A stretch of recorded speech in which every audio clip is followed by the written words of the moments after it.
Today, you are going to get a front row seat to the short but memorable Springbok career of Wayne Fyvie. Wayne, welcome to Front Row Rugby. Peter, great to be on your show.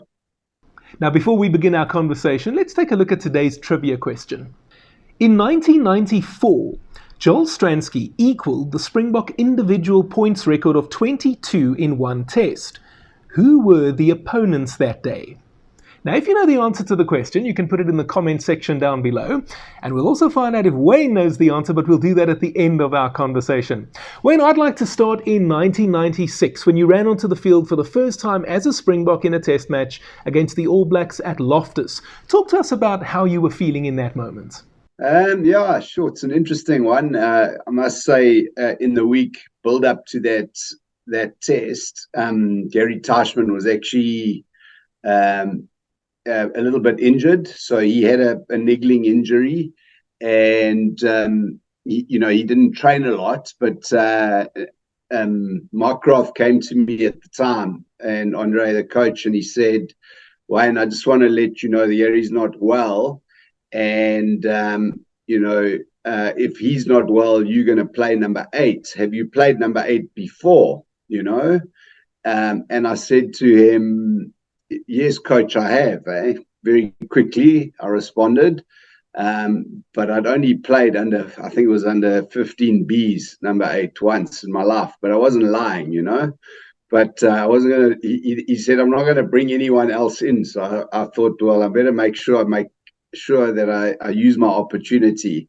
Anyway, I practiced as number 8 the whole week, and Gary actually ended up starting, but he did get injured. He had a bit of blood in the game, and also went off in the second half. So I got a bit of game time, which was great.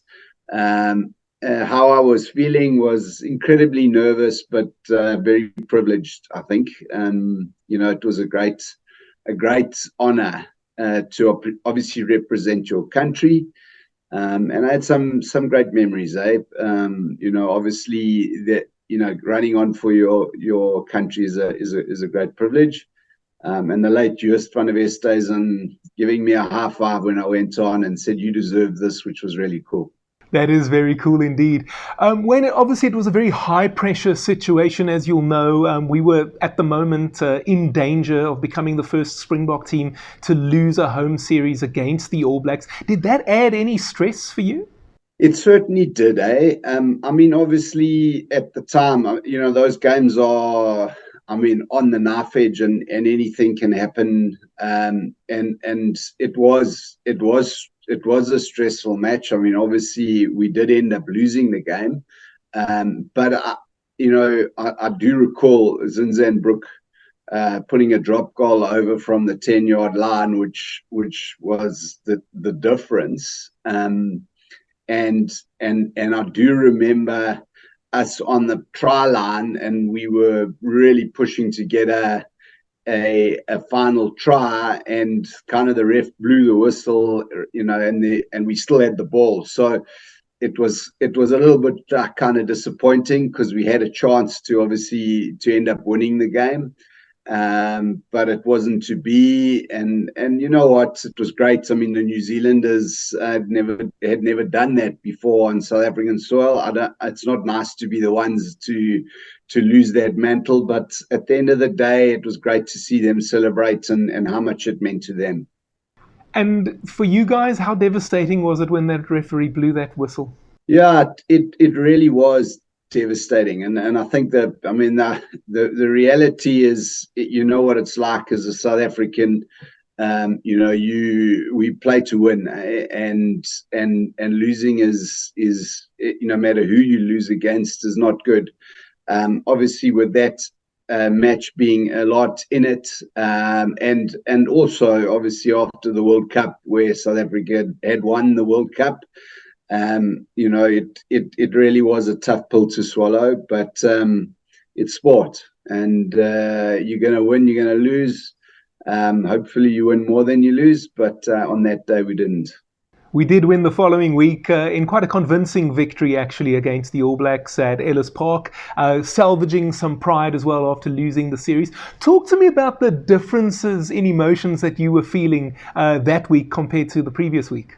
Yeah, I think, and I say this, I mean, I think we confidently won that match at Ellis Park. And obviously, having played one already, this time I came off the bench as well, and Andre Fenter got injured. He had a mammoth game. He really played a game of rugby, above himself, and it was obviously sad to see him go off.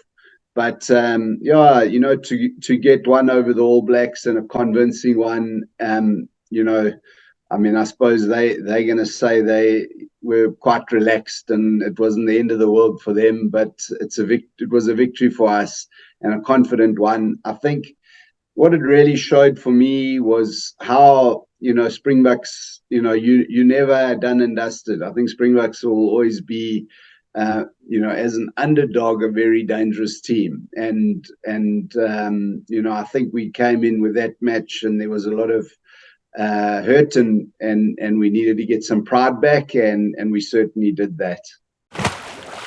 Hey, if you're enjoying this video, why not consider becoming a patron? It's my dream, guys, to do this full time, and with a small financial contribution, you can help me realize that dream.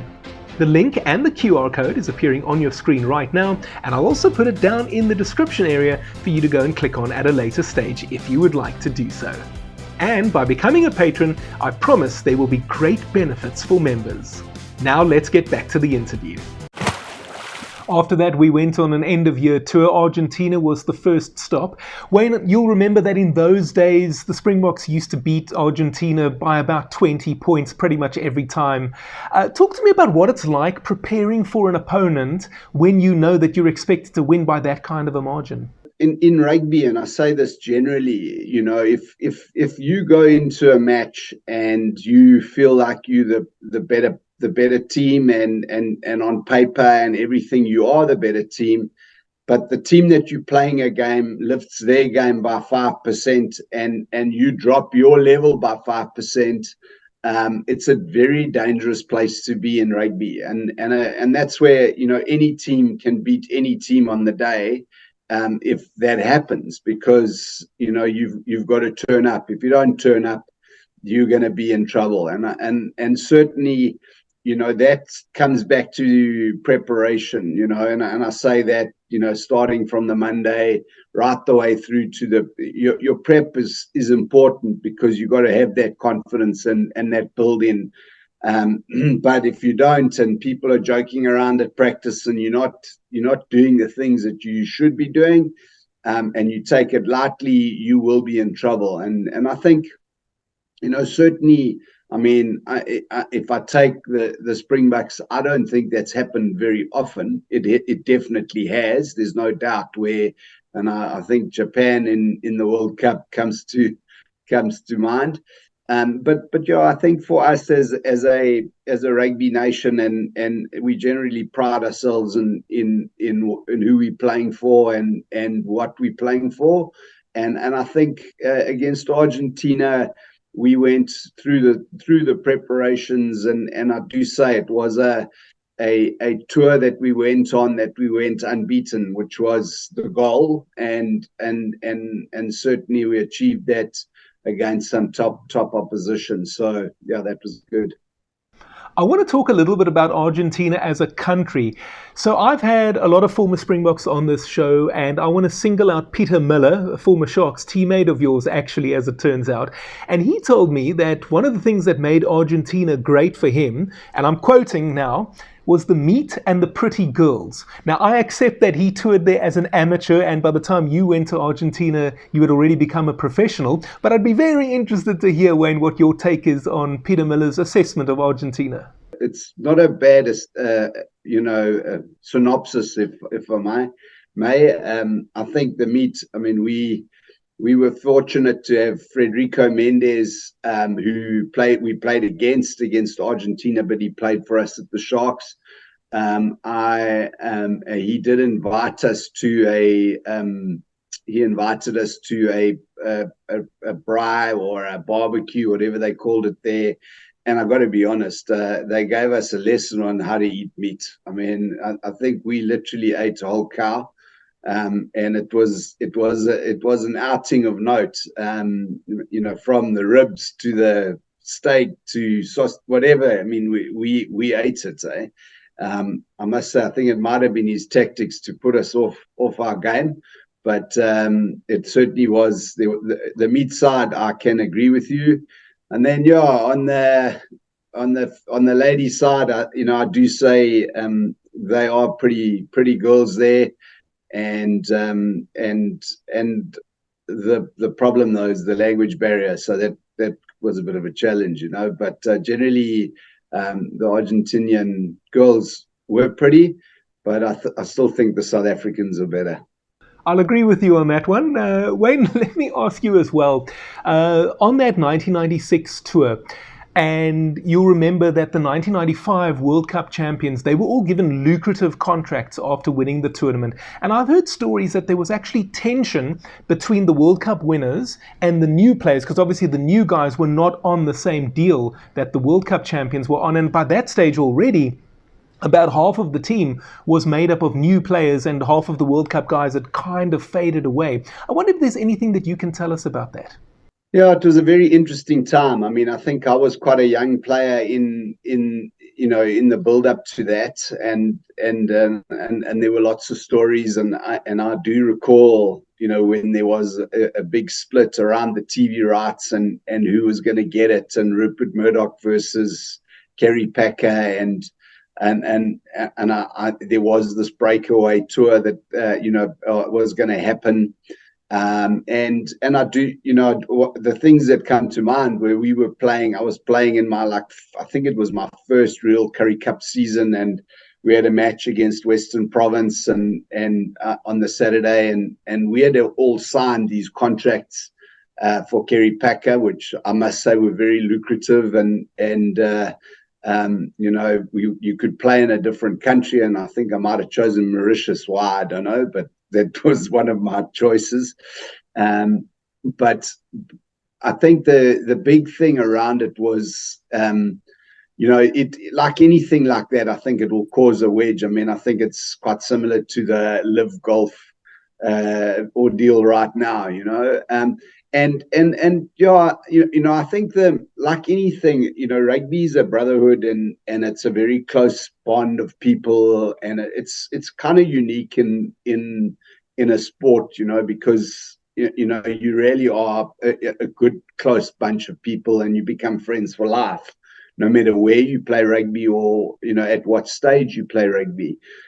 Or what level of, and I think this really did cause a wedge. And I say it because, we had three guys from the Sharks, Mark Andrews, James Small, and Andre Joubert, who signed up for this agreement, and I mean against this agreement, but they were kind of pushing us to sign this agreement. So, there was an element of betrayal, and they made a decision. I mean, I think, it would have been very difficult to make a decision that, they had to sign, and they had a guaranteed contract because they were the world champions. And I probably would have done the same, I think, being in that position, because, there wasn't money in rugby at the time. So suddenly there's this whopping contract in front of you. But that did cause a lot of tension, and I think life moves on, and I think the important thing is it's part of life, and they're things that will happen, and you've got to get up and go, and I think that team went on to be one of the most successful South African rugby teams ever. So, and the value of that was probably more than the value of some of the players that got those nice big lucrative contracts. Absolutely. When I've had quite a few former Springboks on this show who, like yourself, made their Bok Test debut off the bench. And some of those guys have told me that they felt that they were only truly Springboks when they actually started for the first time. On that note, I'd like to ask you, do you feel that maybe you missed out on that front? I would say yes. Obviously, it was always a dream of mine to start, and I certainly set myself goals, and it's quite interesting. But my goals were certainly quite clear. I wanted to play for the Springboks. I wanted to captain the Springboks. I wanted to play 100 games for the Sharks, and I wanted to captain the Sharks. And I achieved all of those, albeit I captained the Springboks in a midweek game on that tour. And it's quite a nice little story, but I shared with Adrian Garvey. I played my first test as you mentioned earlier, and I came into the change room at the Sharks because we were back with the Sharks. And Adrian Garvey said to me, he said, "Hey, my mate, well done. Hey, you're a Springbok." And I kind of had the exact mentality that you spoke about. And I said, you know what? I'll only be a Springbok once I've started. And he said, "Don't be a fool, my boy." He says, "Your grandchildren will never know that you came off the bench." And I laughed and I thought, you know what? That's true. And obviously, it would have been great to start, but I was just, it was a privilege to be able to be part of it. And obviously today it's very different where guys coming off the bench, that's actually part of the match day plan. But there's something very interesting that you mentioned there, Wayne, about captaining the team during the midweek games. We don't really see that kind of thing these days anymore. For our younger viewers, can you explain to us what was the midweek team all about? Yeah, so I think, and I do believe, I think that this is going to come back, but we were away for, I think it was close to 7 weeks. Okay, so we were on tour for 7 weeks, and we went to Argentina, France, and Wales. And obviously, for that type of tour, you need a squad.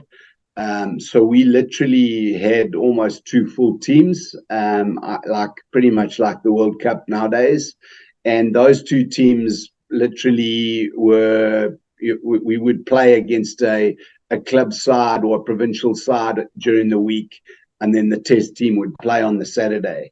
And they were, so that we were kind of 2 separate teams. And then obviously a few of the players would be on the bench. And as you know, in those days, bench players only went on if there was an injury. So it wasn't like you had to protect a bench player, because, if a guy got injured, he went on. Otherwise, they just sat on the bench. But I think, those midweek games were rough and hard and brutal because, you've got a club guy who feels like he should be an international player and he's not, and they were tough but good. For us it was they called us the dirt trackers. So I mean, you don't have to read too much into that name, but that's literally what we were, the dirt trackers. So Wayne, when you look back, just the 3 test matches for the Springboks, are you a little disappointed that you didn't get another opportunity, or thrilled that you were given the chance to represent your country? It's a very good question. At the time, certainly disappointed. I felt there were times where I could have been selected. I unfortunately had a very bad knee reconstruction of my knee. I mean, I literally ruptured everything in a provincial rugby match, kind of building up to the next tour. Obviously, that set me back, and obviously had an effect on my play. I had to change the way I played because I kind of lost a bit of pace, and I wasn't really the fastest guy out there anyway. I always knew the shortcuts, but generally not the quickest. I think the disappointment, of not, getting back into the squad was there, and I had my chances, but I was kind of, the same era, or coming in, and new guys were coming through, and obviously a coach would pick a few younger guys in a touring squad, and I think I lost out to Corne, Krige, who actually also had a knee injury at the time at the end of year tour. I can't even remember when it was, but I think 98. And that was disappointing. I felt like I'd done enough to be selected. I made a few mistakes along the way, and I do recall this. We weren't selected for the one tour, myself and actually Rassie Erasmus, but we were called to a camp in Cape Town to test fitness, and this is one of my disappointments, and where I say I kind of blame myself. But Rassie said, let's, we down here now anyway, we're not part of the main mix, let's go and have a party. So I was quick to jump on that, and we went out till all hours of the morning. And then he said, no, we'll all do the fitness test together, and at least we'll be, Anyway, he never pitched, but I ended up doing the fitness test. I should have pulled a hamstring or something, but my test results weren't very good, and I think that counted against me. So, for any youngster coming through, I always say this, you never know when your time is right, and always be ready. And I think certainly a mistake that I made, which is, if you talk about regrets, I think it always comes back to you. So I'll take the blame for that. Wayne, I think it's fair to say that in a rugby-loving country such as ours, millions of kids grow up dreaming of playing for the Springboks. And I think that they think that when they get there, they'll play 50 tests, 100 tests like Percy Montgomery and Victor Matfield, for example. But maybe they might only play 3 test matches like you did. What's your advice to those kids? Yeah, and I say it maybe more towards South Africans. My advice to them is, and I don't know what it's like in the rest of the world. I think my advice is more to the parents than the kids. I think with kids in rugby today, certainly from my perspective, I think the desire to be there has got to come from yourself, and that desire is either in you or it isn't in you. And I say that because you've got to really work hard. So that's my advice to the kids is have the desire. I think from a parent's perspective, and the advice to them is be the kid's best supporter. Don't be the kid's coach. Don't be the kid's advisor. Don't be the kid's agent. Be the kid's best supporter, because I think in South African rugby, I think parents get very involved and obviously want their kid to be the Springbok that plays 100 games. But I can certainly say that the best you can do for your kid is always be there, that when you can, and when you are there, just tell them that you love watching them play, and if they ask for help, or they reach out and they say, hey, Dad, I really feel like I need to improve my speed work, and you can help, then help. But I think parents need certainly just to be there, to love them, support them, and really just love watching them play. All right, Wayne, those 3 tests that you played for the Springboks were all under Andre Markgraaff. What can you tell us about him as a coach, as you experienced him? Yeah, so we had a very interesting thing, and it jumped straight out at me, and I had I always was a player that I got very involved in whatever I do, and I so I was kind of selected as the midweek captain. And a reporter asked me a question about, what would you do if things weren't working on the field, And I said I would change things, if I would change the way we, off the cuff, I would jump on it, and I would change the way we are playing or doing things. Anyway, this hit the papers in literally a Fyvie runs against Bok coach, and it was really, they were trying to drive a wedge between us, and I really respect him for this, because I thought, well, my chances of playing here are going to be slim now, making a test match and making a test side. And I do recall him calling me in with Gary Tash into a meeting, and he said, "What did you say?" And I said, "Coach, if I'm on the field and things aren't working, I'm going to call the guys in. We're going to say, let's kick a bit more, or we're going to run up the ball a bit more, or whatever it is, to try and, with advice from you. I mean, obviously, I'm not going to just do it on my own." And that's how it obviously came out. And he said, "Wayne, you focus on your rugby, I'll deal with the press." And he really just put it to bed. He said, "Don't worry about it. Everything's sorted." And literally we carried on as is. And I thought he handled it very well. So yeah, him as a coach, I think he was a coach that really, was about his players. He was a guy that he gave us a lot of freedom to be who we wanted to be and the best version of ourselves. I think first and foremost, that was one of his strengths. I think honesty and integrity and all those things were the things that came through. So from that perspective, I really enjoyed him. I found him to be a really good human being and a nice man.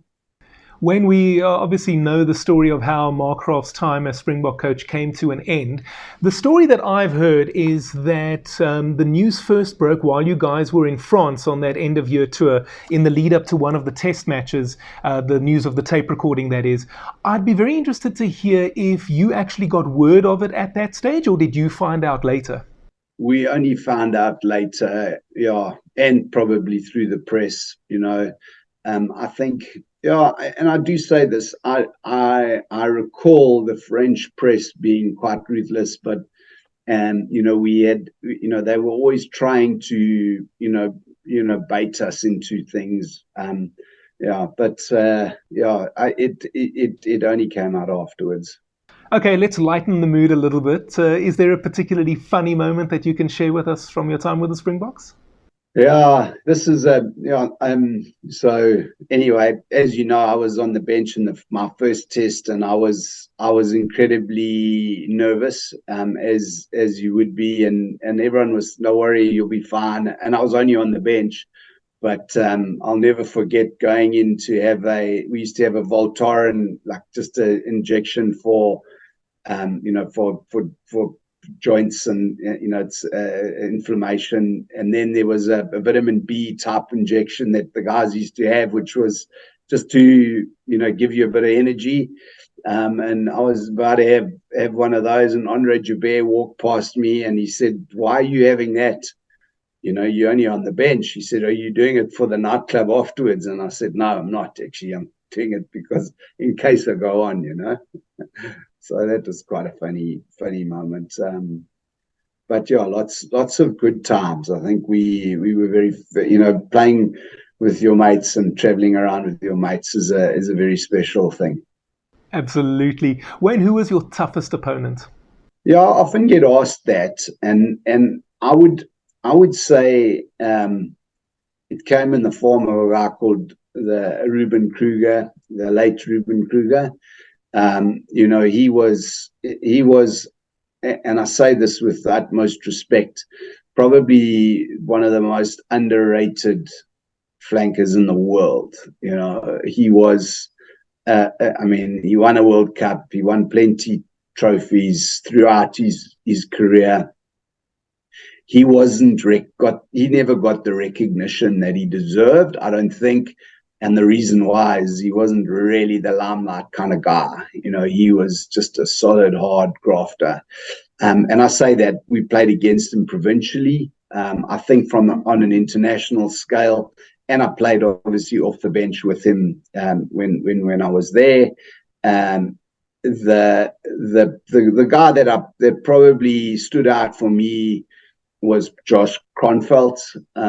He was also a similar type player, even though I think he spent more time surfing than playing rugby. But he was hard. He was a tough a tough rugby player and also a nice person, which is important. Very important indeed. Wayne, when you look around today, is there a player that you admire particularly? I often, my family give me a hard time, but I often kind of like the guy that came from nowhere and achieved great things. So I'm, and if the first person that came to mind, as you said, that was Peter Steph du Toit. And only because of the person, I think, and what he stood for. But there is a guy who is that stands out for me as well. Is a guy, old the winger. Sorry, I've just gone blank. My battery went a little bit flat there. So the old Canan Moody. Sorry, Canan Moody. I really like him. I think he's going to be a great rugby player, and he's someone to watch. I think we're all looking forward to seeing how his career pans out. Wayne, final question for you. What are you up to these days? I've got a business, Green Office. We're a non-profit. We've started a company called Green Office. We provide office solutions. We go in and look at how we can improve people's costs in the office printing space. And we've recently kind of gone into business process optimization. And we really provide a solution. Our purpose is to make business more efficient and sustainable. We try and digitize processes, and we built up a nice little business. And we've also got a non-profit entity called Greenable, which we employ about 32 disabled ladies. It's an employment incubator, and so that's what I'm up to. We've got offices in Durban, Joburg, and Cape Town, and I love what I do. Sounds very exciting. Let's finish off by looking at that trivia question again. In 1994, Joel Stransky equaled the Springbok individual points record of 22 in one test. Who were the opponents that day? Do you know the answer, Wayne? Look, you've got me on that one, but I'm going to go with Wales. Not a bad guess, but the correct answer is actually Argentina, and it was a test match that took place at the old Erasmus Stadium in Port Elizabeth. My bad. Wayne, let me say that it was lovely having you on Front Row Rugby today. An absolute pleasure. Always a pleasure speaking to a former Springbok, and I hope that we can have you on again in the future. Great, man. Well, good luck, and good luck with your show. Last time on Front Row Rugby, Charles Marais was my guest. You can go and watch that video. It's appearing on your screen right now. Next time, Willie Meyer will be here.